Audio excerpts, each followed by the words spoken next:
Je suis très heureux de vous présenter cette conférence sur la divine volonté qui a eu lieu récemment à Medjugorje. Cet entretien a été conçu comme une mini-retraite pour quelques visiteurs de Medjugorje.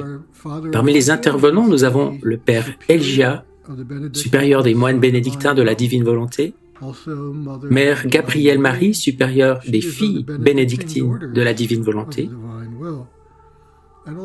et vers la fin, ils seront visités par le père Jim Blount.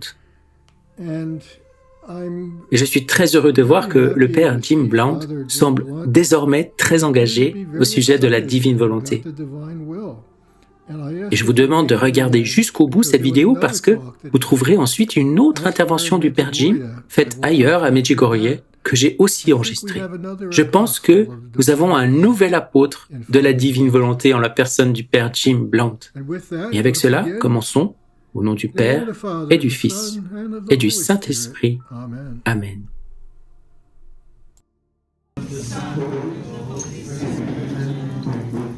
Je vous salue Marie, pleine de grâce, le Seigneur est avec vous. Vous êtes bénie entre toutes les femmes, et Jésus, le fruit de vos entrailles, est béni. Sainte Marie, Mère de Dieu, priez pour nous pauvres pécheurs, maintenant et à l'heure de notre mort. Amen. Gloire au Père, et au Fils, et au Saint-Esprit, comme il était au commencement, maintenant et toujours, et dans les siècles des siècles. Amen. Notre Père, qui es aux cieux, que ton nom soit sanctifié, que ton règne vienne, que ta volonté soit faite sur la terre comme au ciel. Donne-nous aujourd'hui notre pain de ce jour. Pardonne-nous nos offenses comme nous pardonnons aussi à ceux qui nous ont offensés. Et ne nous laisse pas entrer en tentation, mais délivre-nous du mal. Amen. Prenons maintenant la prière de l'acte préalable que vous avez sur vos feuilles.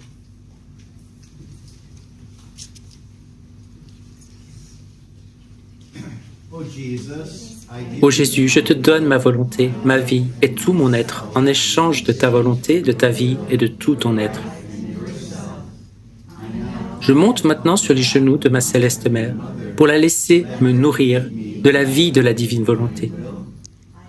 Je te demande, ô Mère, de me placer sous ton regard maternel afin de me prévenir et de me protéger de tout danger menaçant mon âme et ma vie dans la divine volonté. J'invite tous les anges et tous les saints à se joindre à moi aujourd'hui dans tout ce que je fais, pense et dis. Et je me rends dans toute la création pour être de toutes les créatures la voix, la raison et la volonté d'aimer, d'adorer et de glorifier Dieu en chacun des actes que j'accomplis en ce jour dans la divine volonté. Et nous plaçons ce temps que nous avons ensemble dans les cœurs de Jésus et de Marie. Nous demandons à la reine de Medjugorje d'être présente ici et invitons le Saint-Esprit d'une manière spéciale à inspirer nos paroles. Et que la bénédiction du Dieu Tout-Puissant, le Père, le Fils et le Saint-Esprit descendent sur vous et y demeurent à jamais. Amen.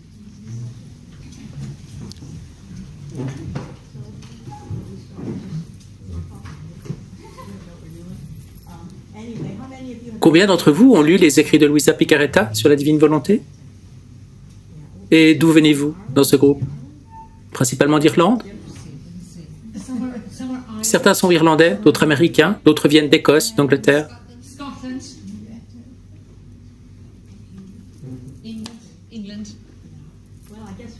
Eh bien, je pense que nous pouvons commencer.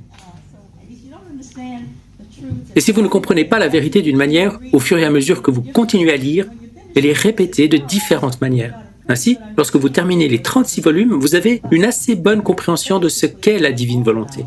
En gros, il s'agit de permettre à Jésus de revivre sa vie en vous.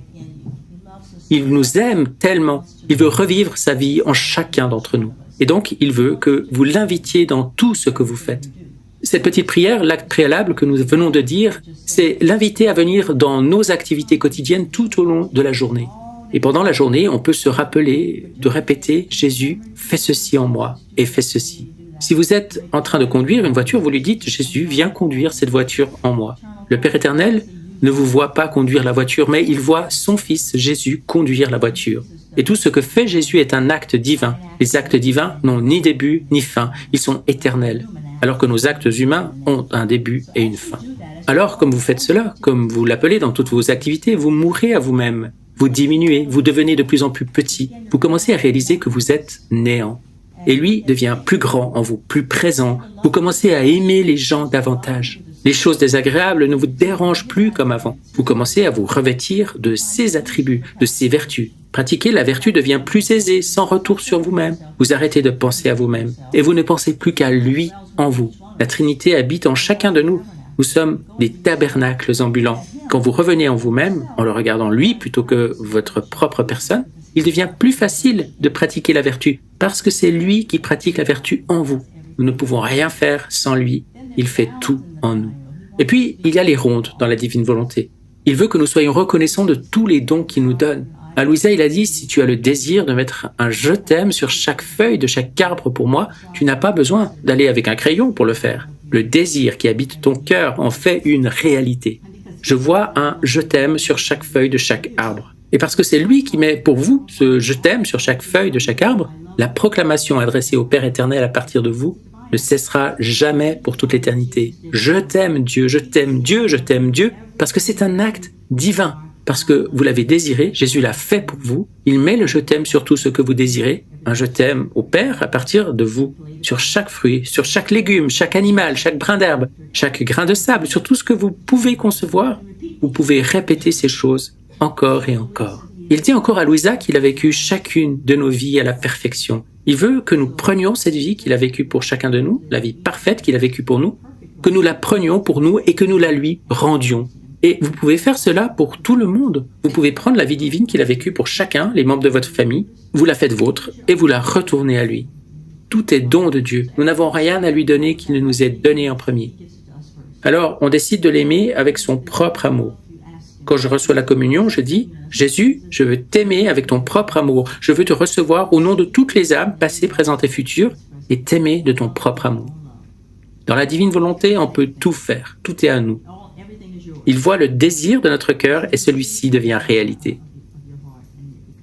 Quand j'étais une jeune sœur, j'ai demandé à ma supérieure « Comment puis-je aimer Dieu davantage ?» J'étais Clarisse, avant de devenir bénédictine de la divine volonté. Et je lui ai demandé « Comment puis-je aimer Dieu davantage ?» Et elle m'a répondu « Le désir de l'aimer davantage, c'est déjà l'aimer davantage. Tout dépend de votre désir. Dieu voit ce désir dans votre cœur. » Voulez-vous dire quelque chose à ce sujet?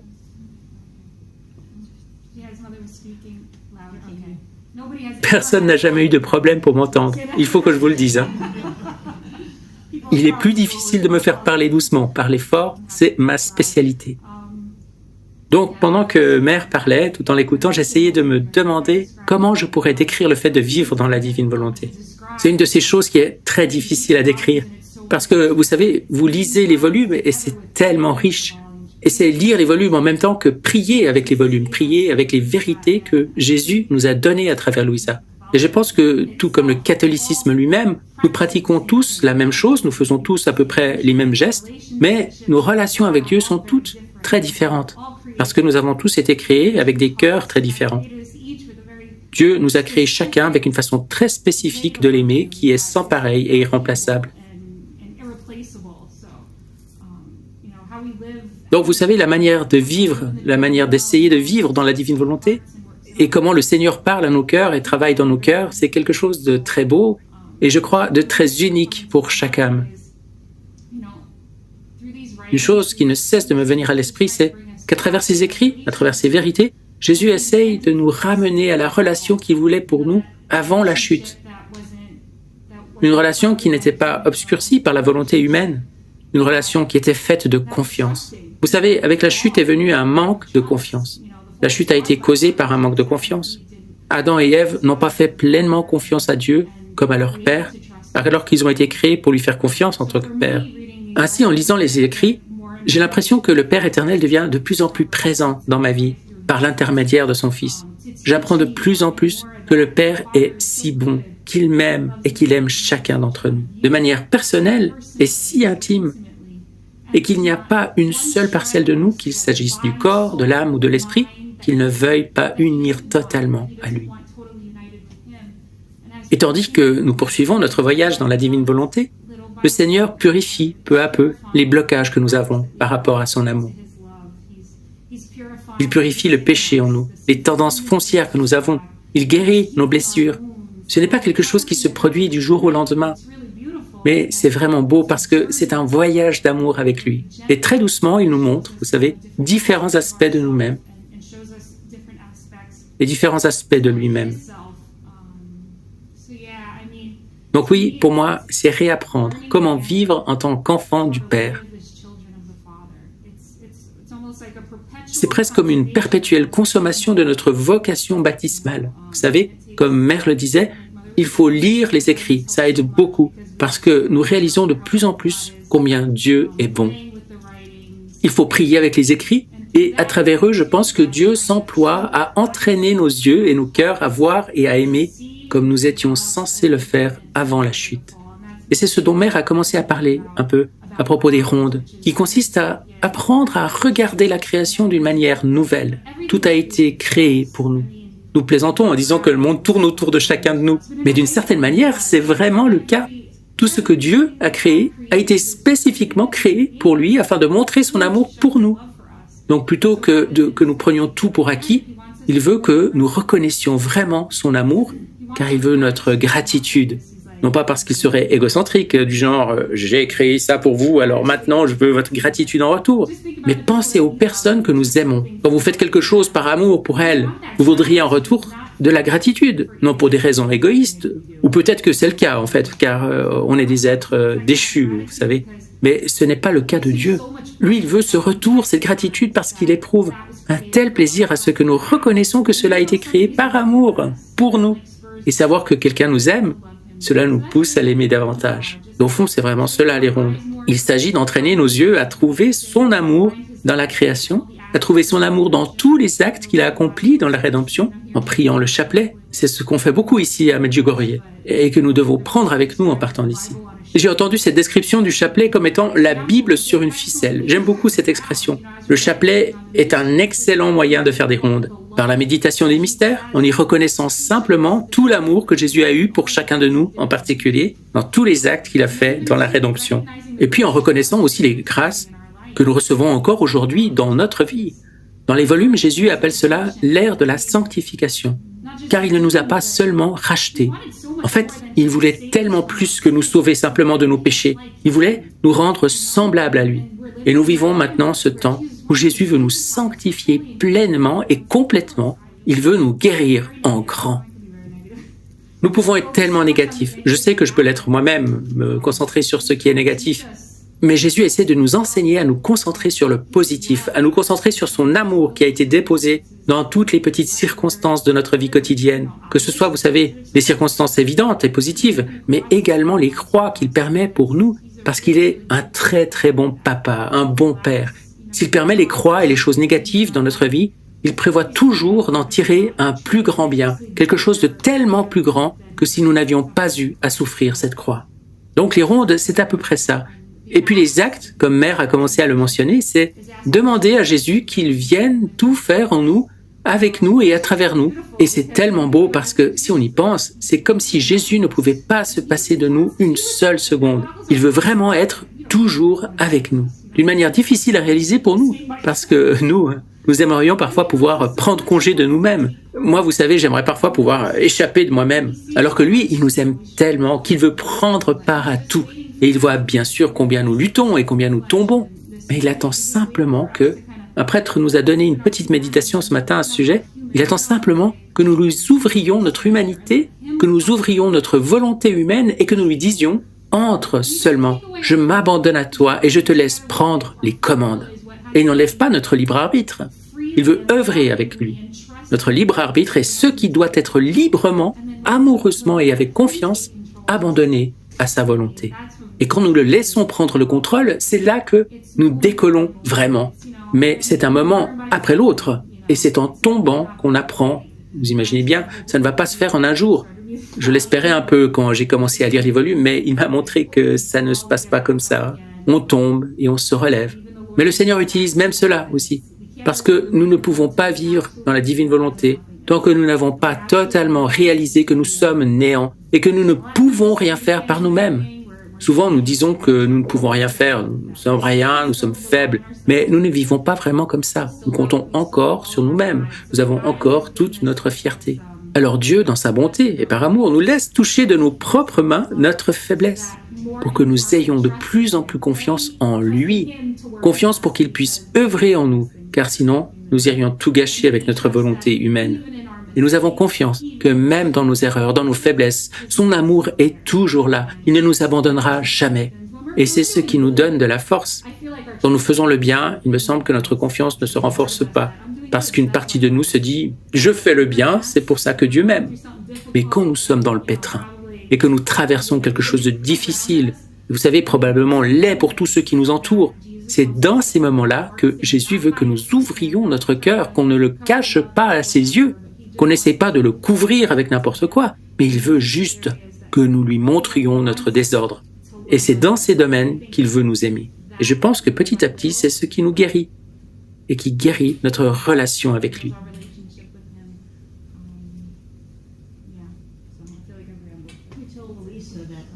Il a dit à Louisa qu'il aime tellement chacun d'entre nous, que s'il avait dû créer un monde entier et un univers entier pour chacun d'entre nous, il l'aurait fait.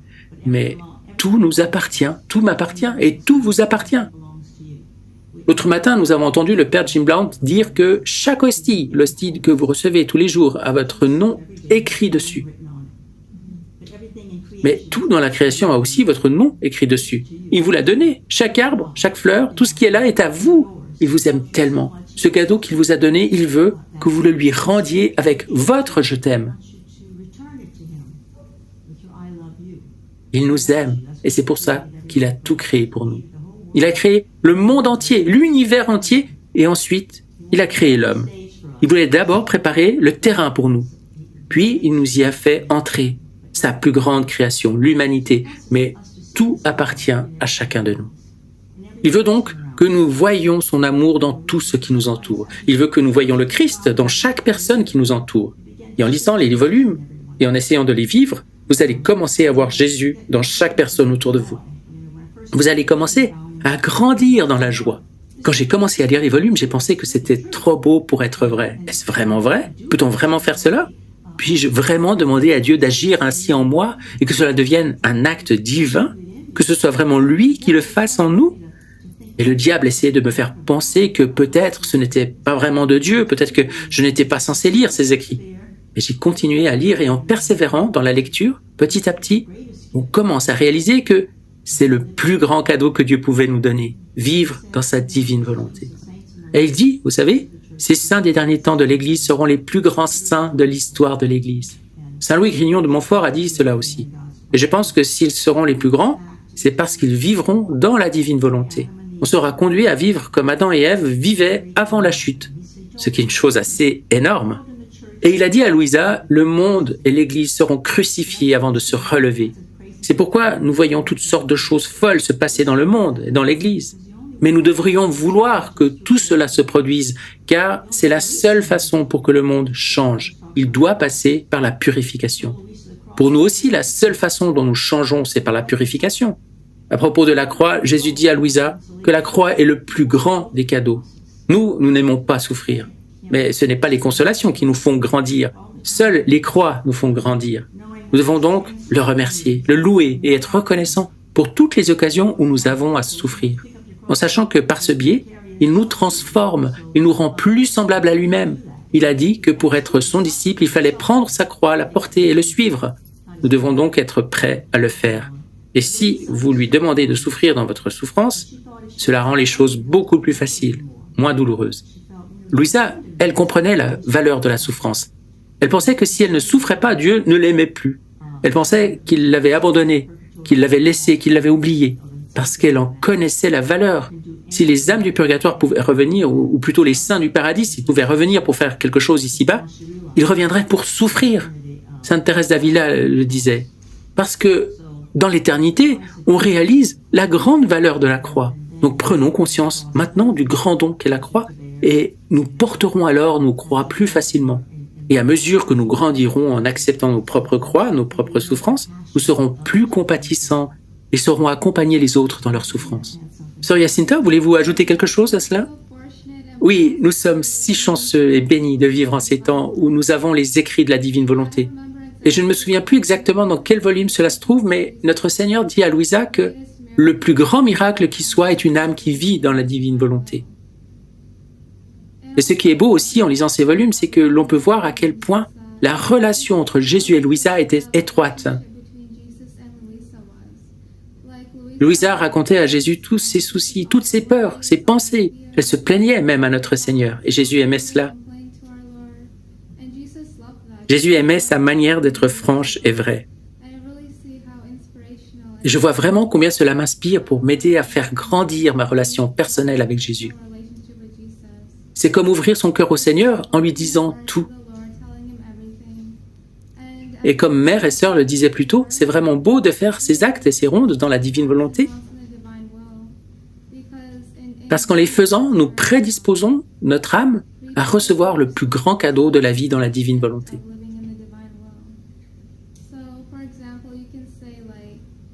Par exemple, en ce moment même, je peux dire « Viens, divine volonté, viens d'où Jésus, viens parler par ma bouche dans tout ce que je dis. » Et en faisant cela tout au long du jour, dans toutes les petites choses du quotidien, vous appelez Jésus à faire tout en vous et à travers vous, tout au long de la journée, dans la divine volonté. Et en le faisant, vous réalisez que Jésus est toujours avec vous. Et puis aussi, dans les volumes, Maman Marie dit à Louisa que la façon d'être toujours heureux est de vivre comme s'il n'y avait que Jésus et vous dans le monde. Il suffit de voir Jésus en chacun, et ainsi vous rendez Jésus heureux et vivez plus pleinement dans sa sainte et divine volonté. Et c'est aussi lié à l'inhabitation divine, le fait de réaliser que Dieu, la très sainte Trinité, se trouve et demeure en vous. Et ainsi, vous évitez de commettre tout péché qui pourrait leur déplaire. Ce qui est beau dans le fait de faire des rondes dans la création, c'est que la création n'a pas de voix. Donc nous sommes comme la voix de la création. Et c'est ce que le Seigneur dit à Louisa. Donc, par exemple, nous pouvons dire dans la divine volonté, avec elle et par elle, au nom de toutes les âmes passées, présentes et futures, je place mon je t'aime sur les étoiles, sur la mer, dans le ciel. Et de cette façon, nous remercions Dieu pour toutes ces bénédictions qu'il nous a données. Et nous donnons aussi à Dieu tout l'honneur et la gloire qu'il mérite et que les autres ne lui donnent pas.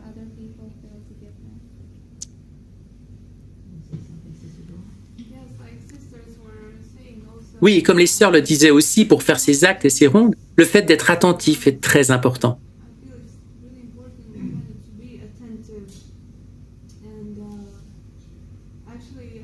Et je me rappelle qu'il y a une citation d'un saint, je ne me souviens plus lequel, où il est dit que l'amour est la capacité de se concentrer sur une chose.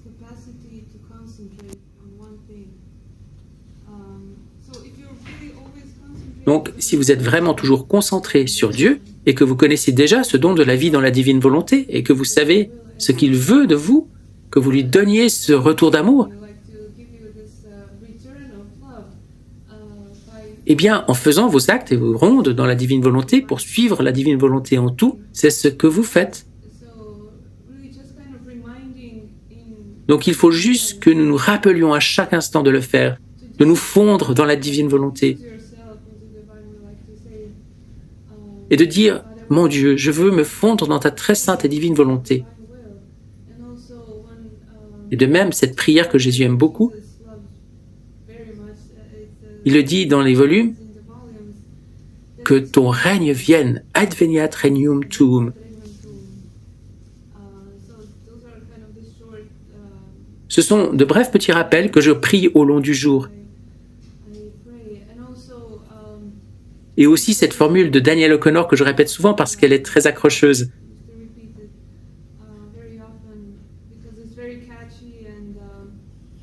Jésus, j'ai confiance en toi, que ta volonté soit faite. Je te donne ma volonté, s'il te plaît, donne-moi la tienne en retour. Aussi, il est dit dans les volumes que chaque fois que nous voyons que nous sommes sortis de la divine volonté, il suffit de s'en repentir honnêtement et de demander à entrer de nouveau.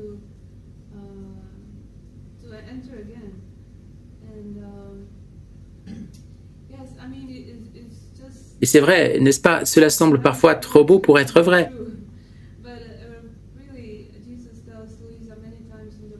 Mais en réalité, Jésus dit aussi à Louisa, à plusieurs reprises dans les volumes, que les premiers à demeurer dans la divine volonté portent aussi une grande responsabilité, celle de tracer les chemins, d'ouvrir le royaume, l'ère de la paix. Je ne pense pas que nous puissions vraiment saisir pleinement l'importance de faire cela, nos actes et nos rondes, dans la divine volonté. Nous ne le découvrirons que plus tard. Et vraiment, c'est expliqué de façon si magnifique dans les volumes.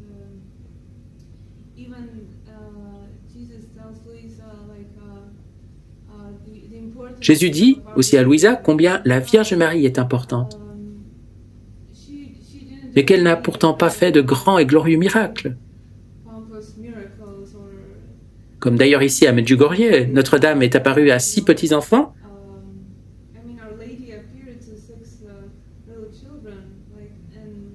Et à partir de ces 6 petits-enfants innocents est arrivé tout cela. Et je veux dire, c'est une sorte de vrai miracle, non?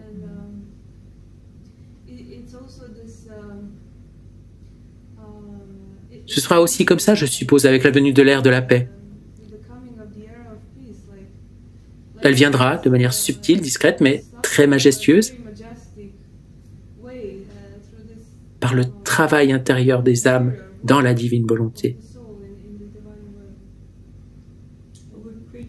Nous sommes des créatures d'habitude, vous savez, et en faisant tout, nous disons « Jésus, tu veux faire ça? Je veux le faire avec toi. » Jésus, tu veux marcher? Je veux marcher avec toi. Jésus, tu veux prier le rosaire? Je veux prier le rosaire avec toi. Moi, je ne prie pas très facilement le rosaire. J'aurais aimé que ce soit le cas, mais quand je suis venu la première fois ici en 1986, j'ai reçu ce don de prier le rosaire. Je ne pouvais plus m'arrêter, vous savez. J'aimais tant prier le rosaire, et ça jaillissait tellement du cœur. Mais aujourd'hui, je dois vraiment faire un effort. Mon esprit vagabonde dans les distractions. Mais si je dis « Jésus, viens prier ce chapelet avec moi », alors, si je suis distraite, lui, il va le faire correctement en moi. Et donc, je l'appelle comme ça dans tout ce que je fais. Et vous prenez l'habitude de faire ça. Vous savez, nous sommes des créatures d'habitude. Nous faisons ces choses, nous les répétons encore et encore, et ça devient une seconde nature.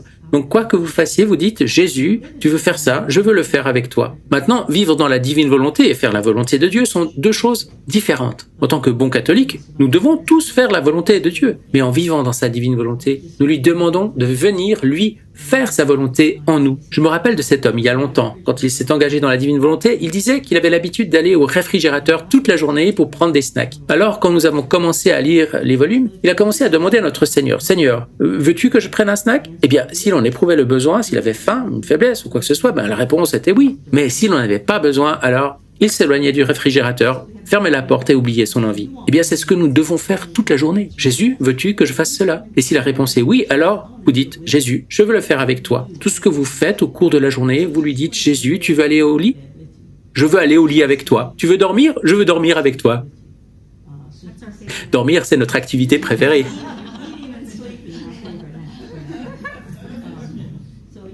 Donc on doit lui demander toute la journée « Qu'est-ce que tu veux que je fasse ?» Mais pas au point où cela nous distrait de ce qu'il y a à faire. Si vous faites quelque chose de compliqué, vous ne pouvez pas penser à lui en train de le faire en vous. Vous devez penser à ce que vous faites. Mais avant de commencer l'activité, vous dites « Jésus, si tu veux faire ça, je veux le faire avec toi. » Si c'est vraiment quelque chose que tu veux que je fasse. Car vivre dans sa divine volonté, ce n'est pas aussi facile que vous pourriez le penser. Vous devez faire sa volonté afin de vivre dans sa volonté. Alors souvent, nous pouvons faire beaucoup de choses qui ne sont pas forcément dans sa volonté. Par exemple, nous aimons trop nous distraire. Peut-être qu'on regarde trop la télé. On peut toujours demander à Jésus, veux-tu que je la regarde la télé? Mais si la réponse est négative, alors pour vivre dans sa divine volonté, on doit se dire, ça, je ne peux plus le faire. Ainsi, par exemple, on regarde trop les nouvelles. Les nouvelles, ça ne peut que nous déprimer. Tout y est toujours négatif, vous savez. Et peut-être que nous pourrions plutôt passer ce temps à lire les écrits ou à prier, au lieu de perdre notre temps à regarder un tas de choses qui nous dissipent.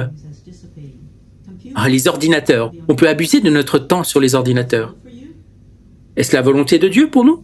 Si ce n'est pas votre travail, est-ce que vous devriez être devant l'écran? Est-ce que vous devriez toujours être en train de regarder et de répondre aux courriels si ce n'est pas votre devoir de le faire? Ou alors, est-ce que vous êtes trop pendu au téléphone? Vous pouvez vous demander, suis-je censé faire cela? Est-ce que Dieu veut vraiment que je fasse cela? Donc, examinez attentivement ce que vous faites toute la journée. Où dépensez-vous régulièrement votre temps? Peut-être que Dieu ne veut pas que vous fassiez ces choses. C'est comme ça qu'on vit dans sa volonté. Ce n'est donc pas aussi facile que nous le pensons. Nous avons de mauvaises habitudes. Pour nous, la nourriture en est une, par exemple. Surtout les douceurs, chocolat, crème glacée. Oui, nous ne demandons pas assez à Jésus à ce sujet, nous devrions lui demander plus souvent. Mais quoi qu'il en soit, tout ce que vous faites dans votre journée, vous lui demandez « Veux-tu que je fasse cela, Jésus ?» comme une façon de prier sans cesse et de penser toujours à lui. Il vit en vous, vous pouvez donc entrer en vous-même pour l'adorer, adorer la Trinité en moi, moi et moi. Il y a le Père, le Fils et le Saint-Esprit. Et plus vous regardez le Père, le Fils et le Saint-Esprit en vous, plus vous les adorez, plus vous allez mourir à vous-même, plus vous allez rétrécir et réaliser que vous êtes néant et qu'il est tout. Vous allez diminuer, devenir petit. Il dit à Louisa que le néant, c'est encore mieux qu'être petit. D'abord, vous devez être petit et après devenir néant. Si vous êtes petit, vous êtes encore quelque chose. Mais quand vous réalisez que vous n'êtes rien, vous n'êtes plus là. Il n'y a plus que lui. Et c'est ce que nous voulons. Nous voulons que sa volonté et la nôtre deviennent une. Et c'est ce que le Père Jim disait ce matin en parlant de la divinité et de l'humanité du Christ. Il disait, d'un côté, il y a l'humanité du Christ, et de l'autre, la divinité du Christ. Et quand vous rejoignez vos mains, les deux ne font qu'un. Ça peut nous aider à y penser, car c'est ce qu'on veut, devenir un avec lui. Et dans tout ce qu'on fait, dans chacune de nos actions, on l'appelle sans se lasser. Des remarques? Vous voulez partager quelque chose? Allez vous, Père, venez. Je suis juste heureux d'entendre ce que vous dites, et j'imagine qu'ils sont tous heureux aussi. Est-ce que ça vous plaît? Oui. N'auriez-vous pas quelque chose à dire? Oh, j'ai beaucoup de choses à dire, merci. Eh bien, j'ai un problème avec le chocolat aussi, ma mère. Paul a des problèmes avec la crème glacée et la pizza. Et quelqu'un parmi nous a un petit problème avec la bière. Non, je plaisante. Que c'est beau. Je veux dire, quelle merveilleuse introduction à la divine volonté. Nos fautes et faiblesses vous mettent bien à l'aise avec les vôtres, n'est-ce pas?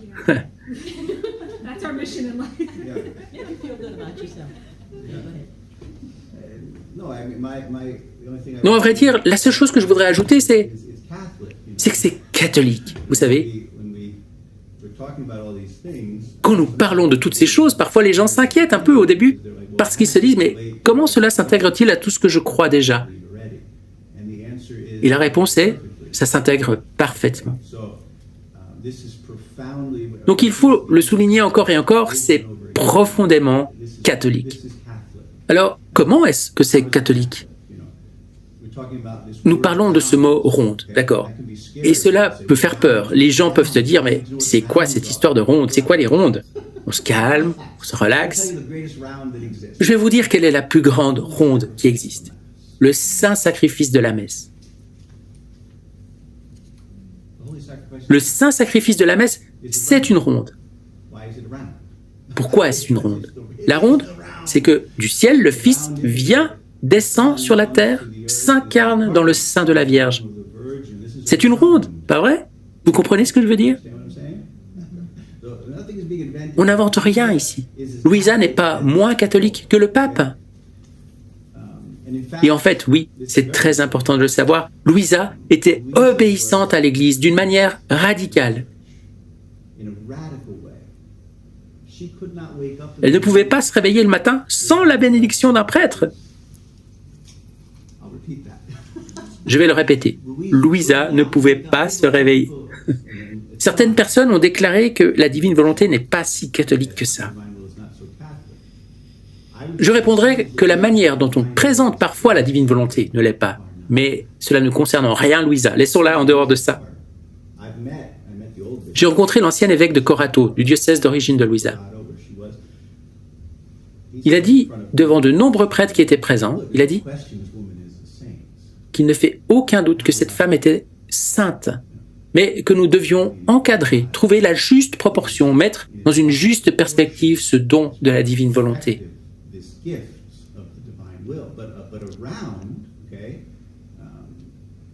Et pour en revenir aux rondes, donc, Jésus est avec le Père, d'accord? Par l'opération du Saint-Esprit, il s'incarne dans le sein de la Vierge. Il vit sa vie cachée, il a son ministère public de 3 ans, qui culmine où? Sur la croix. La scène, la croix, sa mort, sa résurrection, son ascension, et où va-t-il? Auprès de son Père. C'est tellement simple en fait. Je ris parce que c'est si simple, mais c'est une ronde. Et à la messe, nous les prêtres, nous disons, maintenant je dois le dire en anglais, et j'espère que vous m'aiderez, Père, parce que je dis toujours la messe en italien, mais essayons.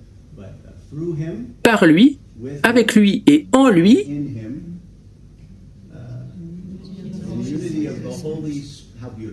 comme c'est beau, dans l'unité du Saint-Esprit, toute la gloire, l'honneur et la puissance, n'est-ce pas? Gloire, honneur et puissance? Je suis désolé, mais je ne me souviens pas de la formule en anglais. Mais la gloire, l'honneur et la puissance sont à toi, Père Tout-Puissant, pour les siècles des siècles. C'est parfait. Toute la gloire. Mère l'a dit avant. Vous savez, cette idée que nous pouvons donner à Dieu une gloire parfaite en Jésus, par la vie que Jésus a vécue pour nous.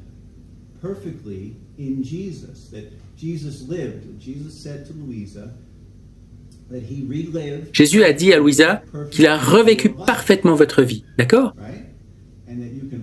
Et que vous pouvez offrir cette vie divine en retour au Père. C'est la messe. C'est la messe. Louisa est une révélation privée. Ce n'est pas une révélation publique. Nous n'avons pas besoin d'une nouvelle révélation publique. Nous l'avons déjà. Nous avons toutes les saintes écritures, nous avons Jésus, nous avons tout. Comme l'a dit le Père Jim, quand vous recevez la communion, il y a votre nom écrit dessus. Ce que Louisa nous aide à faire quand nous lisons ces volumes, c'est comme ça que je vois les choses, c'est comme une belle lumière qui nous aide à relire les saintes écritures avec tout ce que l'Église nous a enseigné pour le chérir et le valoriser. Si quelqu'un vous dit que la nouvelle ère de la divine volonté signifie que vous allez pouvoir maintenant enlever et vous passer de tout ce qu'il y avait avant, que tout ce qui est nécessaire maintenant c'est juste Louisa, alors fuyez, courez, partez au loin. Parce que ce n'est pas ainsi. La divine volonté ne consiste pas à nier et remplacer ce qui est venu avant. Elle nous aide à apprécier ce qui est venu avant. Et au final, elle nous aide à vivre le saint sacrifice de la messe, qui est la plus grande chose qui soit. On ne pourra jamais faire mieux que ça. Donc, nous sommes, notre communauté, les bénédictins de la divine volonté. Et les gens risquent bien de dire, mais qu'est-ce que Saint Benoît a à voir avec Louisa? Et je répondrai ceci. Qui donc pourrait nous enseigner davantage sur la volonté de Dieu que Saint Benoît? Saint Benoît est un génie de la vie spirituelle, l'un des plus grands saints qui ait jamais vécu. Il est le saint patron de la civilisation occidentale, qui d'ailleurs, sans être trop négatif, est en train de s'écrouler. Saint Benoît nous enseigne comment vivre l'Évangile en communauté. Sa règle est géniale. C'est un document de la plus haute valeur dans l'histoire de l'Église. Cette règle nous enseigne comment aborder l'Évangile, qui est quelque peu abstrait, pour la transposer en quelque chose qui peut être vécu de manière tangible entre des gens réels sur le terrain. Et la seule chose que je voudrais encore ajouter sur tout ce qui a été dit sur l'Église et le magistère, c'est l'obéissance. L'obéissance. Si vous voulez vivre dans la divine volonté, Mère le disait, ce n'est pas toujours facile. Dans un monastère, vous devez aussi être obéissant. Et vous savez quoi? C'est difficile. Les moines, s'ils veulent une pizza, ils doivent venir voir le Père Elijah. Père, puis-je avoir une pizza? Moi aussi, j'aimais beaucoup la pizza. Votre nom est écrit sur la pizza. Ce n'est donc pas facile, mais nous devons vivre dans l'obéissance à l'Église, ce qui n'est pas non plus toujours facile. Le Père ici présent et moi, nous sommes incardinés. Je ne sais pas où vous êtes incardiné, mon Père. Moi, je suis incardiné dans mon diocèse et j'ai un évêque. Et même si je suis responsable d'une communauté religieuse, je dois obéir à mon évêque. Je ne peux pas aller partout, faire ce que je veux au sein de l'Église sans obéir humblement à mon évêque. Il y a quelques années, l'évêque m'a dit « Tu ne peux pas faire ça ». Et vous savez ce que j'ai fait? Oh, ok, c'est douloureux. Mais je n'ai jamais rejeté l'ordre. J'ai beaucoup gémi, mais j'ai obéi. Le mariage aussi est difficile, non? Parce que vous devez obéir à votre femme. Qui veut obéir à sa femme? Mais pour qu'un mariage fonctionne, il faut qu'à un moment donné, le mari ait assez d'humilité pour dire « D'accord, je vais obéir ». Et Et si quelqu'un dit que dans l'Écriture, le mari est censé être le chef, eh bien, ça ne marche pas. N'essayez même pas. Tout bon mari sait que ça ne marchera jamais ainsi. Non, je plaisante, je plaisante. Mais mon père a obéi à ma mère pendant des années et ils se sont aimés toutes ces années. Donc, l'obéissance n'est pas facile. Dernier point, voici les deux derniers points en fait, et je pourrais continuer toute la journée, hein, comme les sœurs. Nous voudrions savoir ce que signifie que la divine volonté règne sur la terre comme elle règne au ciel, n'est-ce pas? Et parfois, les gens se font prendre dans cette lecture des volumes et ils commencent à faire ronde, vous voyez ce que je veux dire? Et tout d'un coup, ça prend un drôle de tour, ça ressemble à de la science-fiction. Mais ce n'est pas ça. Si vous voulez connaître un endroit où l'on vit la divine volonté sur terre comme au ciel, je vais vous révéler tout de suite un petit secret. Le secret caché de notre communauté. C'est un petit endroit qui s'appelle Nazareth. Dieu n'essaie pas de nous égarer. Dieu n'invente pas des choses bizarres. La divine volonté, ce n'est pas une sorte d'étrange formule bizarre qui donnerait accès à la volonté de Dieu.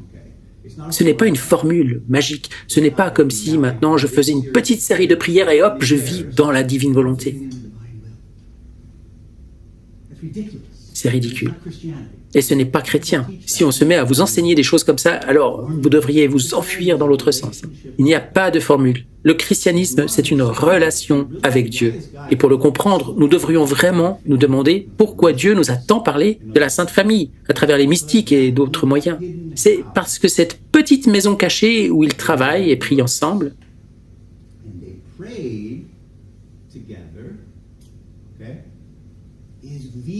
c'est le lieu absolu, sans entrer dans le sujet de Saint Joseph, que j'aime beaucoup d'ailleurs. Nous l'aimons tous dans notre communauté masculine. Nous devons tous porter le nom de Joseph attaché à notre nom de religieux.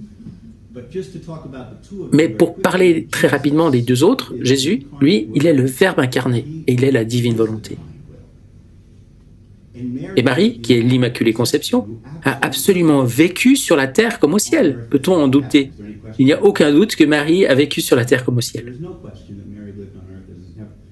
Vous avez donc ces deux personnes dans cette maison. Imaginez ce que c'était pour Joseph. Nous pourrions parler toute la journée de Saint Joseph, mais si nous voulons comprendre de quoi il s'agit sur la terre, et pas comme dans la guerre des étoiles, mais sur la terre, à quoi cela ressemble-t-il? Manger ensemble, s'écouter les uns les autres à table, plaisanter ensemble, manger une glace ensemble. Et c'est sain s'il y a de l'amour à la déguster ensemble. C'est ça la vie dans la divine volonté. Comment pourrait-il en être autrement? C'est la vie de Nazareth. Vous connaissez cette scène dans la Passion du Christ? J'adore cette petite scène. Je ne me souviens plus exactement où ça se trouve, mais Marie et Jésus, ils s'aspergent d'eau. Qui asperge déjà qui? C'est Jésus qui l'asperge. Divine volonté? Un fils qui fait ça à sa mère pour exprimer son affection, c'est une expression d'amour. C'est petit, c'est simple. C'est divine volonté. C'est amour.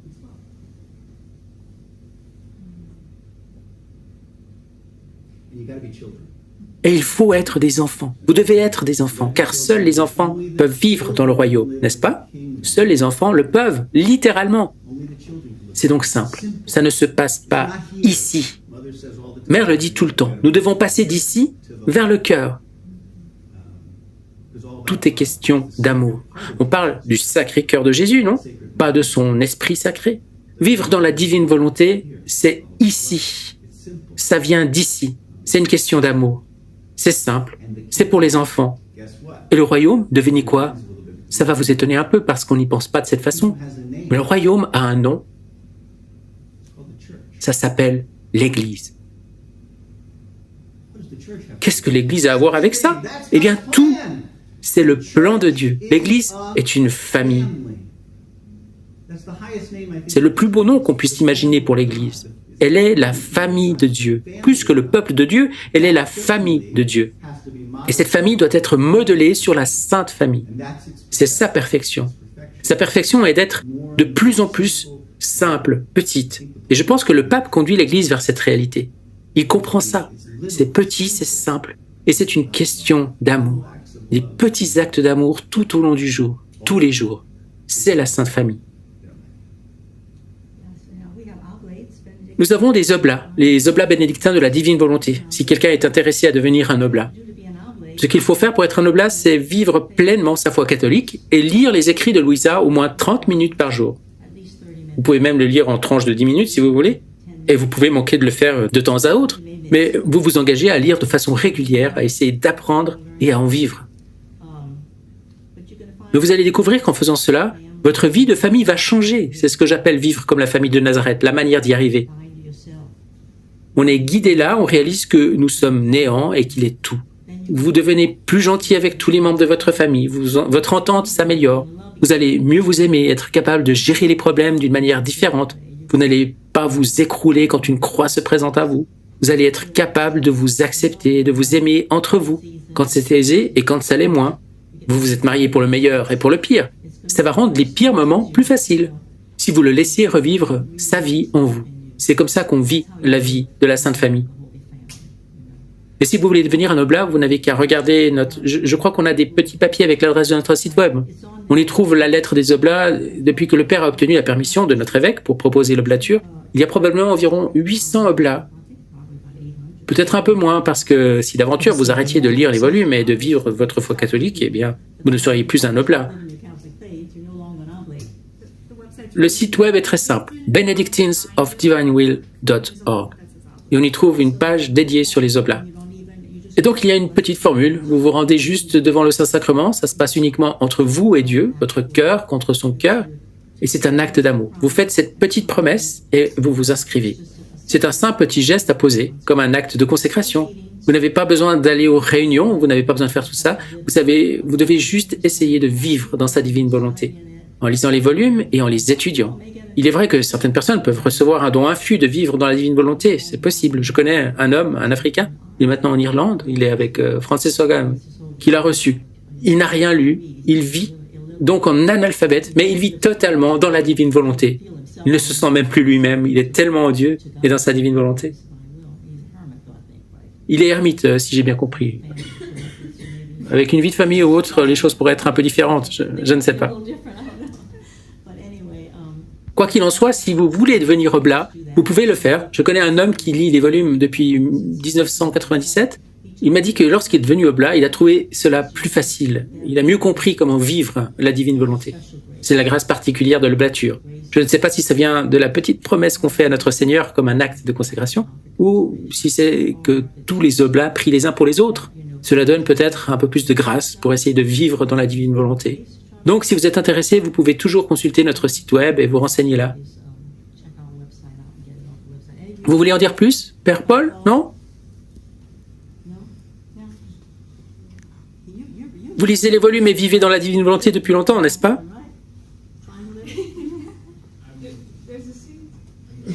Yeah, come over. He's wanting to live. Come Benjamin say a little bit. We're living in a very difficult time, okay? Nous vivons une époque très difficile. Et l'Église, à bien des égards, nous avons environ 1 milliard de raisons de perdre l'espérance. Beaucoup de raisons de perdre l'espérance. To lose hope. We have lots of reasons to lose hope. La divine volonté, comme vous le savez, c'est un des dons que le Seigneur, Medjugorje aussi, ce sont des dons que le Seigneur déverse maintenant dans l'Église en ces temps qui sont si particuliers, si incroyables. Et une des choses que notre communauté ressent, le mot que nous utilisons qui vient en fait du Père Jim, je pense qu'il va arriver. Il a utilisé cette phrase dans la sacristie juste avant, et je pense qu'il a raison. Il a dit « Jésus est joie ». Il m'a regardé, il a dit « Jésus est joie ». Vous savez, à la manière du Père Jim. C'est la réponse à notre époque, qui n'est pas typique. Nous voyons tant de gens tomber dans le piège de la division, l'amertume, la désespérance, la négativité, la colère contre tout le monde. Je suis fâché contre lui, vous savez. Aux États-Unis, les républicains sont en colère contre les démocrates. Les démocrates sont en colère contre les républicains. Vous êtes de quel bord, Père? Moi, je suis chrétien.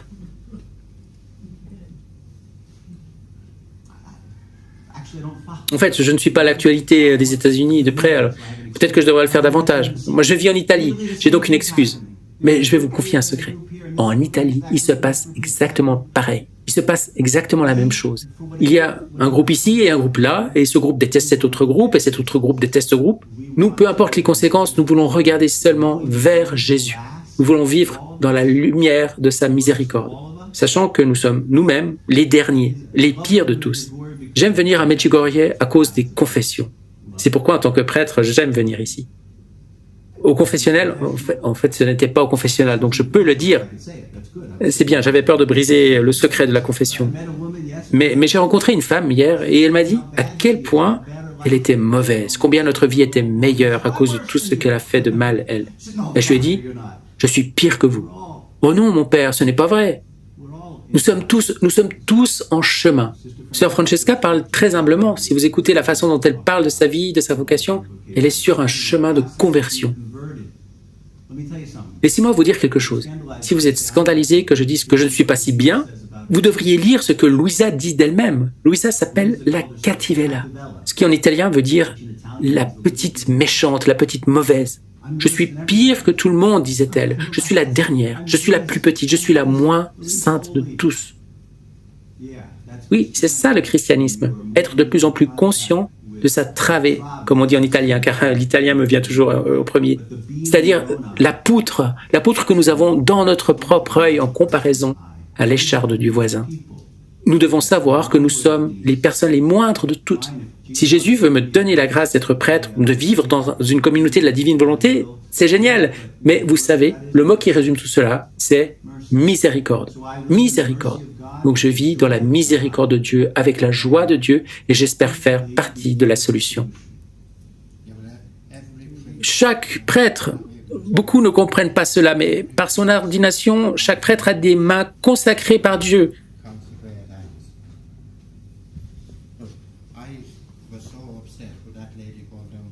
Ensuite, l'homme raconte une anecdote que j'ai de la peine à comprendre, qui a pour objet les prêtres, un dominicain.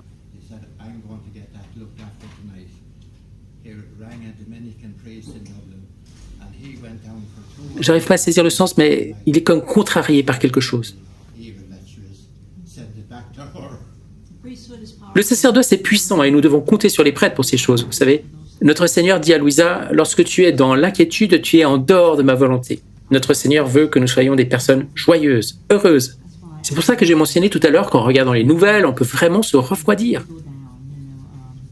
Ma supérieure, quand j'étais encore clarisse, essayait d'ouvrir un réseau de radio. Elle voyageait dans les montagnes avec son traducteur et un jour, ils se sont perdus. Ils se sont arrêtés devant une maison et une dame âgée de 80 ans les a invités à entrer pour boire du vin, manger du pain et du fromage. Et vous savez, il y a eu la Deuxième Guerre mondiale ici en Italie. Et ils ont commencé à parler de cette Seconde Guerre mondiale. Et elle ne savait pas de quoi ils parlaient. Elle avait vécu pendant la guerre. Et elle ne savait pas qu'il y avait eu la guerre ici en Italie. Parce qu'elle n'avait jamais lu le journal ou regardé les nouvelles. Elle était en paix. Donc vous allez perdre votre paix si vous vous exposez à trop de négativité qui vient beaucoup de la télévision, mais même aussi avec les emails, vous pouvez vous exposer de cette façon. Donc, passez plutôt votre temps à prier le rosaire, lire, aller à la messe, aller à l'adoration, faire des choses que Notre-Dame a demandé ici, à Medjugorje. Elle a dit que si vous faisiez ce qu'elle vous dit de faire, vous n'aurez pas à vous inquiéter du châtiment. Vous n'aurez pas à vous inquiéter de ce qui va arriver. Et je pense que c'est parce que la pire partie du châtiment, ce sera les ténèbres spirituelles. Et si vous êtes avec Dieu, vous serez dans la lumière. Vous ne ressentirez pas les ténèbres.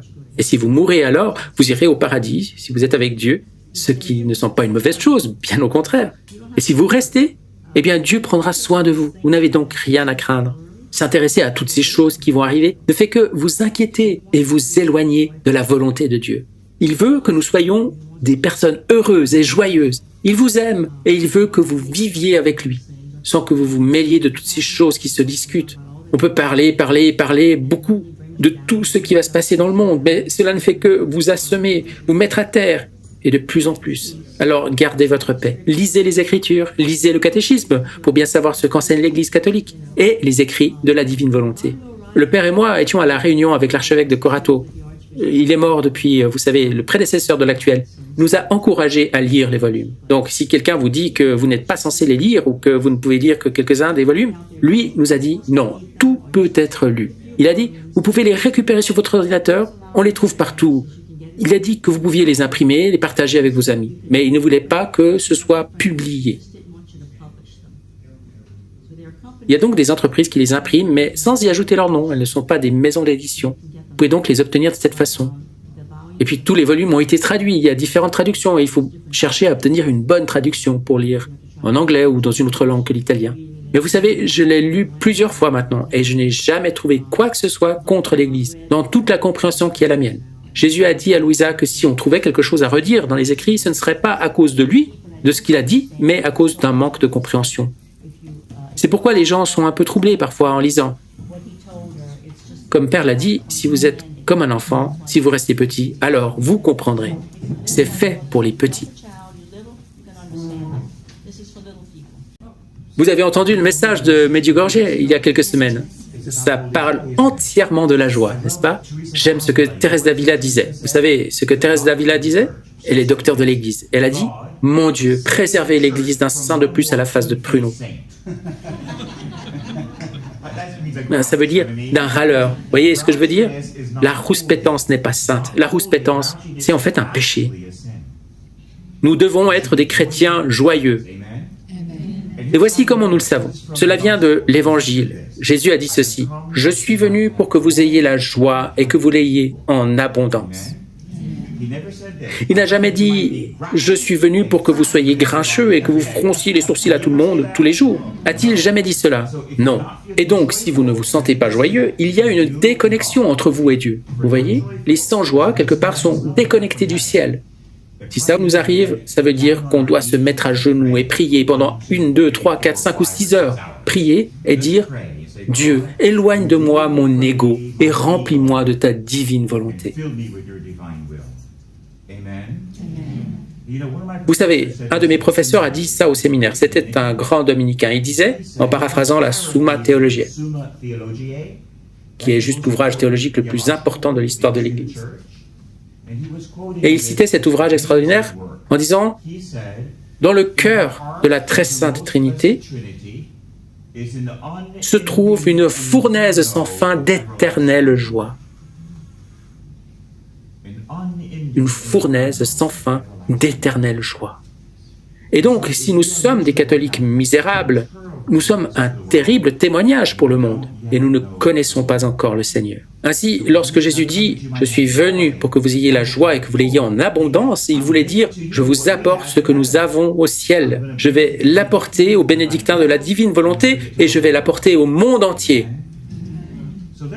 Alors, disons 3, je vous salue Marie maintenant, parce que Marie est la cause de notre joie, n'est-ce pas? Elle n'est pas la cause de notre tristesse. C'est notre tristesse qui est la cause de la sienne.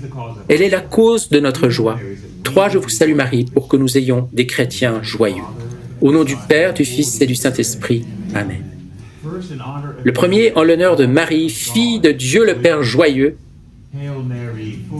Je vous salue Marie, pleine de grâce. Le Seigneur est avec vous. Vous êtes bénie entre toutes les femmes et Jésus, le fruit de vos entrailles, est béni.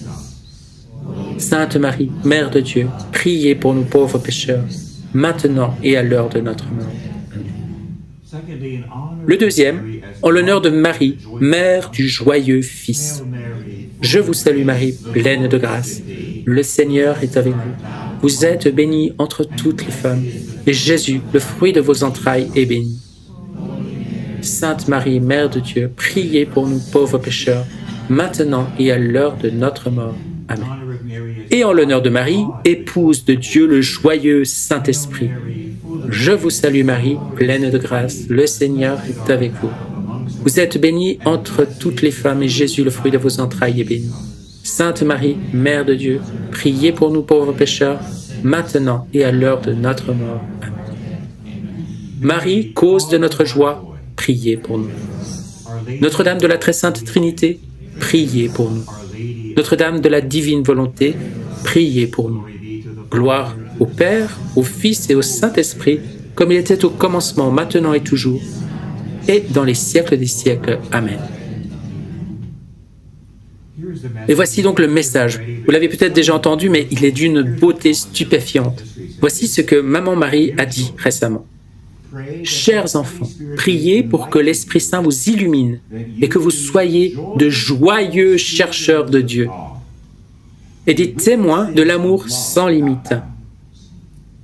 Je suis avec vous, petits enfants, et je vous invite tous à nouveau. Prenez courage et témoignez des bonnes œuvres que Dieu fait en vous et à travers vous. Soyez joyeux en Dieu.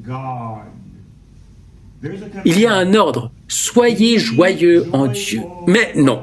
Mais non. Soyez joyeux en Dieu. Revendiquez la sainte joie.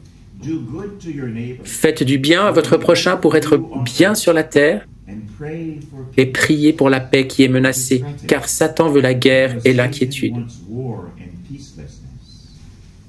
Merci d'avoir répondu à mon appel. N'est-elle pas sage, la Vierge Marie? N'est-elle pas sage, la Madre de Sabiduria, la mère de la sagesse? Ceci pourrait vous aider un peu. Il y a un vieux dicton en théologie et en spiritualité. Un dicton simple et magnifique. Le voici. La paix est la joie qui se repose. La joie est la paix qui danse.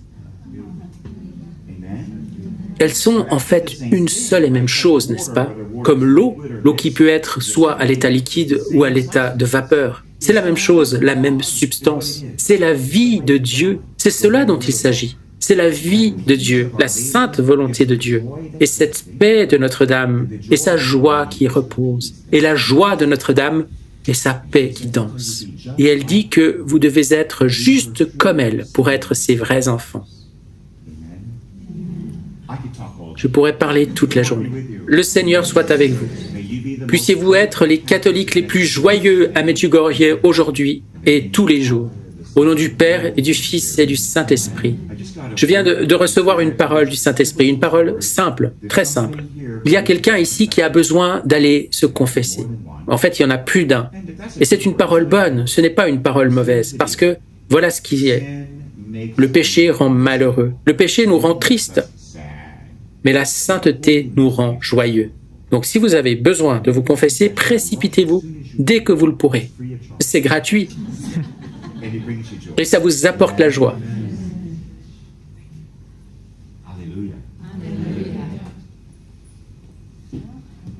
Merci. C'était un grand honneur de vous avoir. Ça fait partie de ce que nous faisons dans notre groupe. Nous prions pour les prêtres.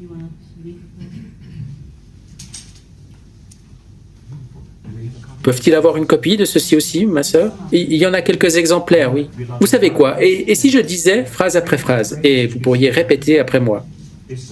C'est tellement important de prier pour les prêtres, n'est-ce pas? Tout d'abord parce que nous sommes un ramassis de bouffons, autant que nous sommes. Et nous avons besoin de vos prières. Mais il y a aussi un vieux dicton qui dit ceci. C'est mon fondateur qui nous l'a appris. Comme va le sacerdoce, ainsi va le monde. Mais n'est-ce pas vrai? Quand le sacerdoce meurt, l'Église meurt et le monde sombre misérablement. C'est ce qui se passe aujourd'hui. Comme va le sacerdoce. Donc si vous priez pour que les prêtres soient saints et heureux, vous aurez une paroisse heureuse et le monde sera transformé. Donc nous allons prier maintenant pour que les prêtres soient saints et joyeux. Et d'ailleurs, c'est la même chose. Si vous êtes vraiment saints, vous serez joyeux. Alors, si vous voulez bien répéter ceci après moi. Au nom du Père et du Fils et du Saint-Esprit. Je le dirai phrase après phrase. Ô Saint Philippe Néri, Saint patron de la joie, toi qui as fait confiance à la promesse de l'Écriture, que le Seigneur est toujours proche et que nous n'avons pas à nous inquiéter de quoi que ce soit.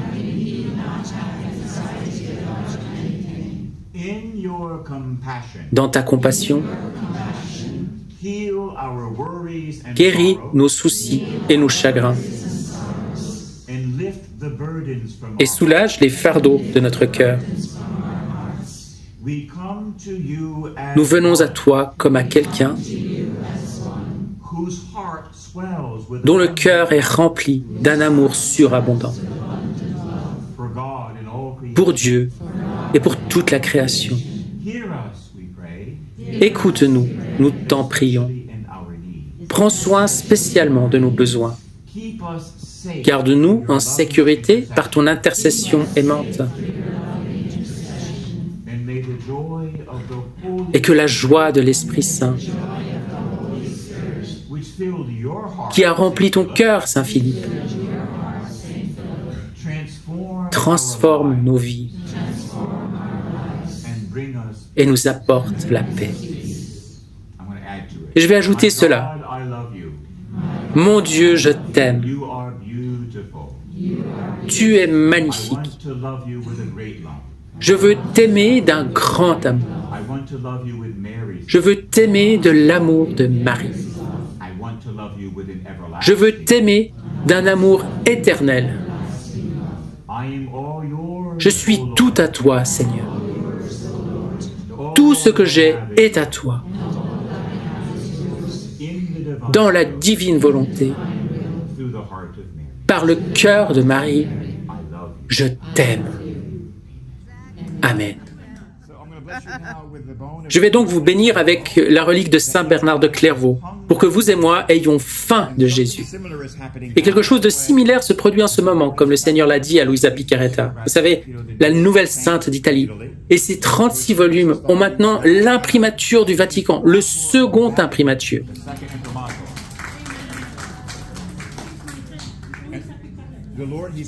Le Seigneur lui a dit que le renouveau, le triomphe arrive. Ce sera une nouvelle ère sur la terre où nous recevrons la grâce qu'Adam et Ève avaient avant la chute. C'est ce qu'il dit vraiment, et c'est avec l'imprimature. Il dit, nous vivrons comme Jésus et Marie ont vécu sur la terre. Le Seigneur dit dans ce livre, qui s'appelle le livre du ciel, il dit, le monde entier deviendra quelque chose comme le jardin d'Éden. C'est extraordinaire, n'est-ce pas? C'est pourquoi il fait toujours plus sombre avant l'aube. C'est pourquoi il fait si sombre, parce qu'il y a une clarté qui vient et qui vous aveuglera. Cela va arriver. C'est tellement fantastique ce qui va arriver. Et donc, quelque chose de similaire se produit avec nous maintenant. Le monde va renaître, pour ainsi dire. L'Église entière va s'élever dans la sainteté. Ce sera la plus grande ère dans toute l'histoire de l'Église. C'est ce qui arrive maintenant.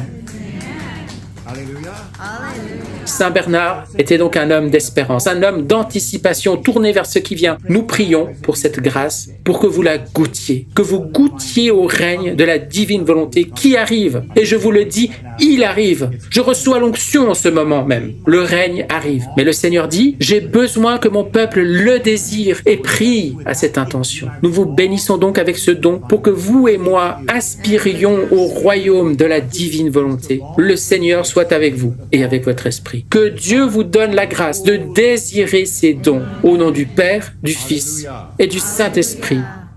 Alléluia! Comme toujours, je vous remercie d'avoir regardé cette vidéo et s'il vous plaît, likez et abonnez-vous. Cela nous aidera à promouvoir la bonne nouvelle du royaume de la divine volonté. Dieu vous bénisse.